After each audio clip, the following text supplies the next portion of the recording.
Et on va continuer avec le numérique et vous. Une partie supplémentaire dans cette émission pour répondre aux questions des personnes qui sont dans la salle. Vous avez pu renseigner tout au long de l'émission un certain nombre de questions que nous allons découvrir. Et toutes les personnes qui sont intervenues dans le cadre de cette émission reviennent. Et je vous remercie de vous prêter au jeu des questions-réponses.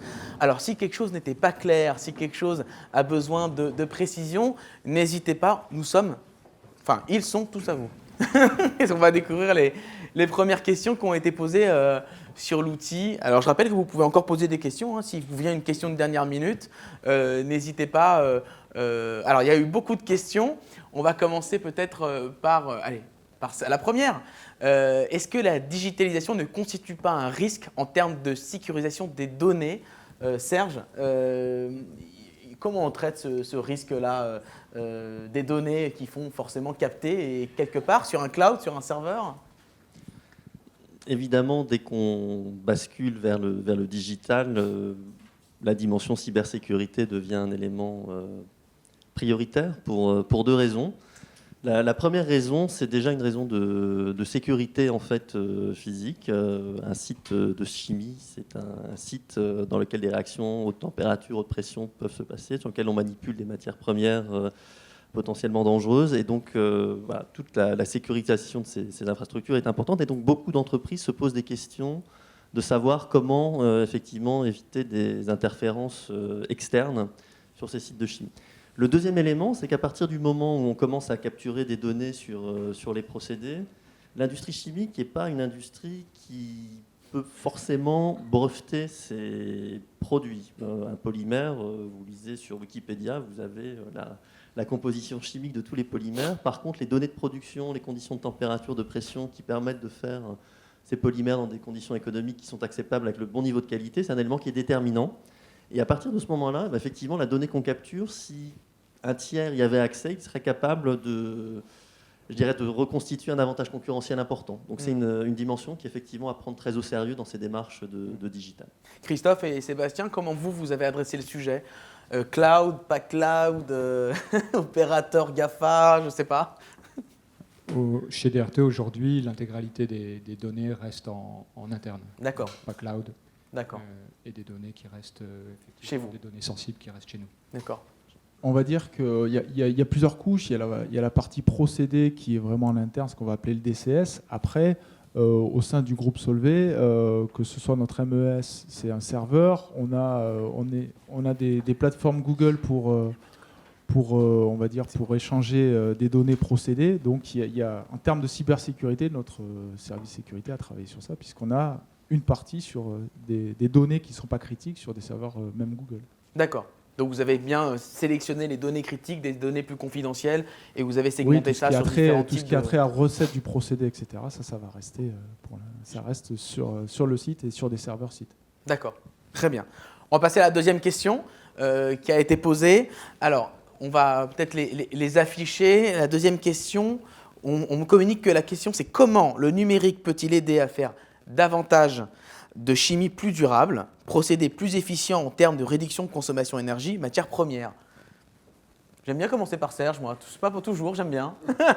En même temps, c'est l'expert du jour. Effectivement, quand on parle de numérique, les sujets d'efficacité sont au cœur des problématiques. Par exemple, une question qui se pose souvent, c'est lorsqu'on regarde dans les historiens de données l'évolution historique du yield, on s'aperçoit souvent qu'il y a des fluctuations. Même chose sur la consommation énergétique dans un procédé. Là où le numérique peut permettre d'apporter des solutions, c'est d'identifier les causes racines et de trouver derrière des paramètres de production optimum qui permettent de reproduire de manière beaucoup plus régulière la meilleure performance observée. Donc ça a effectivement une contribution via la consommation matière ou via la consommation d'énergie. Très bien, merci beaucoup. On passe à la troisième question. Alors, la troisième question, quand est-ce que la plateforme numérique et les use cases seront disponibles? Ah, parce que quand on a parlé de ces use cases, il y a un sacré teasing autour de tout ça.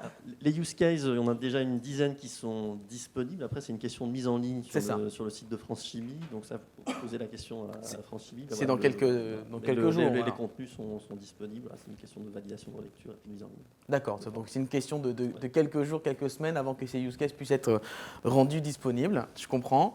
Une autre question, alors je suis sur le référentiel des questions que vous avez pu transmettre pendant l'émission. Une question à Sophie. Sophie Clochard, et vous également.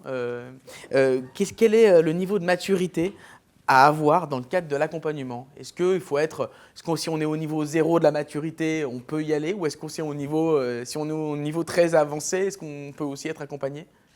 Alors, pour moi, en fait, ce qui est important, c'est le niveau de maturité peut être plutôt bas, et justement, l'accompagnement est là pour ça. Le diagnostic approfondi est là pour cibler les priorités. Et je pense, en effet, quelqu'un qui est très éloigné aujourd'hui du numérique, au contraire, c'est l'opportunité d'aller vers l'accompagnement.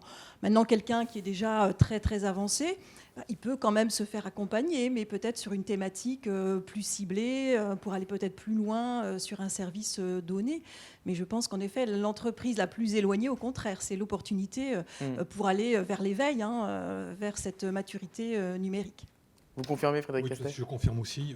Nous, on va sélectionner, je pense, 1 ou 2 secteurs d'activité sur lesquels on va être le focus et sur lesquels on va avancer parce qu'on ne pourra pas tout faire en même temps. Et donc, on va cibler, alors c'est peut-être pas là où on est le plus bas, c'est pas là où on est le plus haut.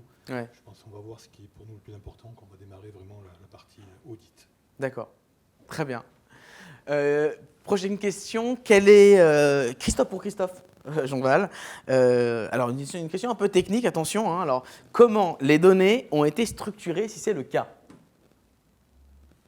Oui, alors les données ont été structurées via l'outil que nous avons utilisé, donc le logiciel PI d'Osisoft, qui propose une structuration native des données en unités déjà, puis en type de données qui permet, alors en forme des cubes, qui permettent d'accéder à la donnée ensuite facilement. D'accord, très bien. Donc nous, en termes ensuite de display, simplement d'écran, on a structuré ça sur une carte du monde avec les unités, les sites de DRT, puis les unités de production, puis les équipements des équipements de production, puis chaque donnée qui est accessible individuellement, donc quelque chose de très accessible. D'accord. On n'est pas loin du big data derrière, ou quelle est l'idée qui va arriver derrière? Oui, je pense qu'on est dans le big data. Ouais, d'accord, on est en plein dedans. Oui, tout à fait. Ok, très bien.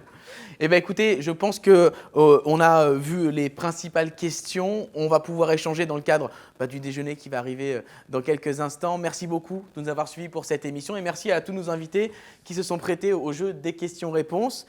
Je vous dis à très bientôt, je l'espère, pour une prochaine émission. Et n'oubliez pas, le numérique, c'est dès maintenant. Merci beaucoup.